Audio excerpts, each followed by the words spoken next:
So I've arrived in Hong Kong. I'm in Hong Kong now.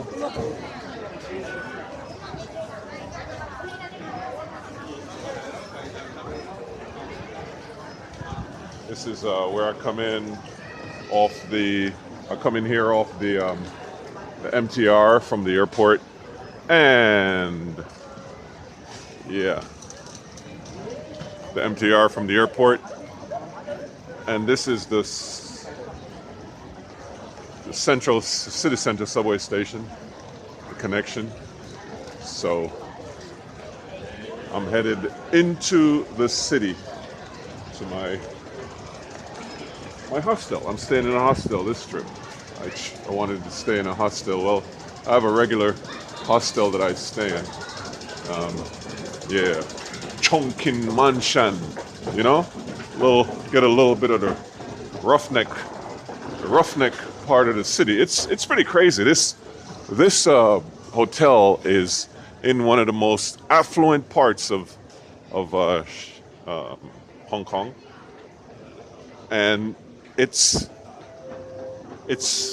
has an ethnic flavor to it. It's where, yeah, it's where a lot of the Indians and the Africans, and it's just a community of expats that hang out in the area, selling all manner of things, and basically it's the hood. That's what I'm trying to say without trying to be.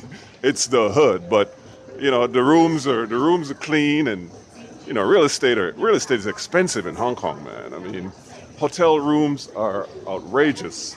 I mean, my organization will get me hotels and stuff like that, no problem. But I like staying here because of the atmosphere, Yeah, because of the type of people who yeah, because it's my kind of people. My kind of people, man. But anyway, I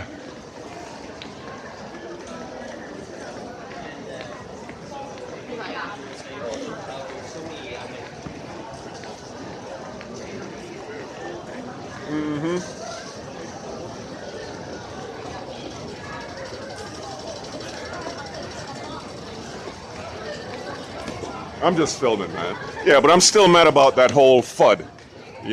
That got me. And I wasn't. If I was here in Hong Kong, where I didn't need VPN and internet is readily accessible all over the place, I wouldn't trip. I would have heard that. I would have heard that fake news about Regal Coin delisting. I would have heard that, and I wouldn't even have responded to it because, I would have had more time to check out the news and make sure that it was legit. But at the time in China, back home in Shanghai, yesterday, I was running around all over, and internet, because of they have a block on all outside social media. They don't want their Chinese people using outside social media, so they block it. So foreigners use VPN to get around it. Some Chinese people do too, and I'm sure Chinese who trade and they all, they use VPN. It's illegal, but me as a foreigner, hey, the law don't apply to me because I'm a foreigner. I'm not Chinese, so I use VPN to get around it. But the government does a lot of stuff to turn that stuff off, man, to block it, to mess with it, to stop the flow of information into, to their people from the outside world. So I didn't. The access was dodgy yesterday, man. Access was dodgy as hell. So I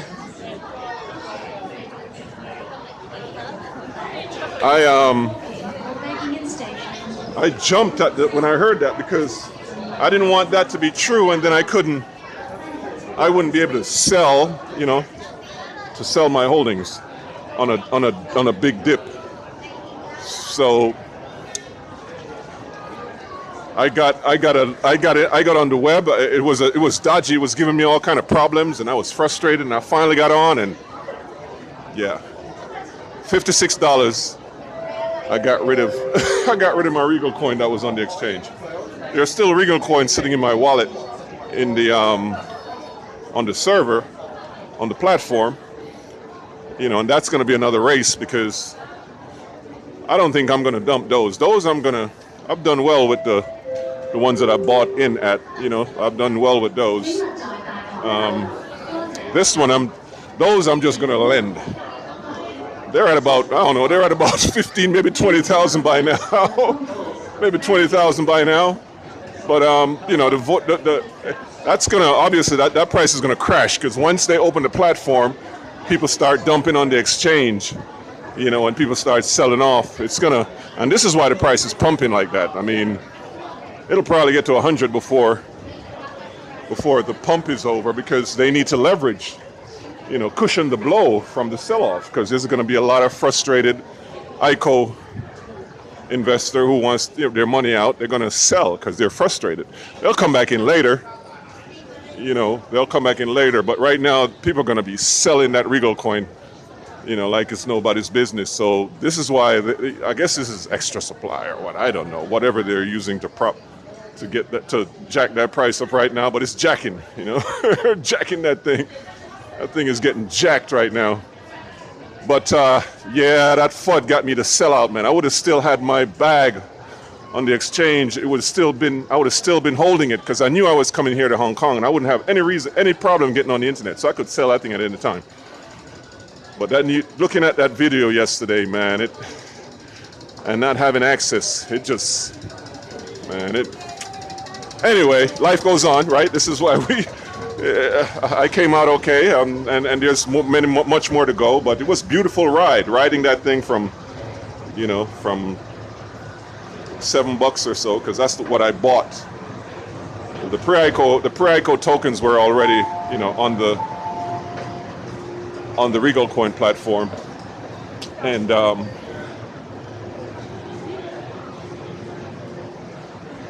am I going? I'm going here.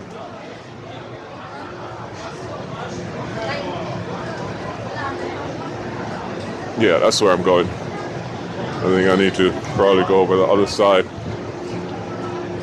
Yeah, so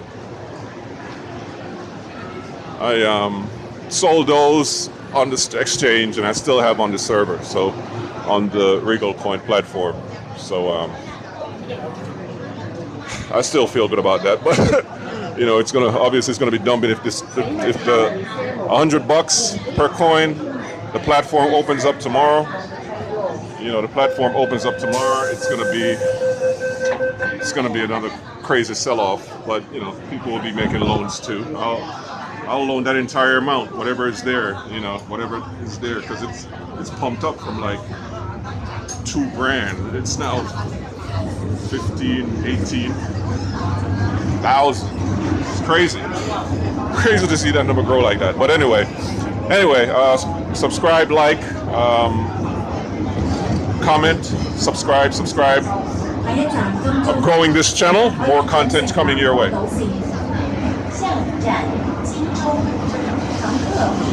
Subscribe.